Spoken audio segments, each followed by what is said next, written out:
Friends, পরশু রাত আছে।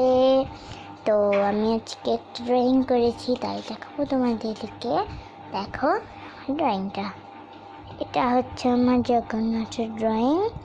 এটা হচ্ছে জগন্নাথ, এটা হচ্ছে বলরাম, এটা হচ্ছে সুভদ্রা, আর এখানে আছে রথ স্পেশাল ড্রয়িং। এটা বলতে পারবে তোমরা কে? তাহলে কমেন্ট করে বলো। আর এটা আমার রথ বলেই দিয়েছি, কিন্তু কোশ্চেনের ভিতরে আনসার আছে। দেখো রথ স্পেশাল ড্রয়িং। কোনটাকে বেশি কিউট লাগছে বলো? এইটাকে নাকি এইটাকে, আর নাকি এটাকে? আর happy Rathyatra. Bye bye friends.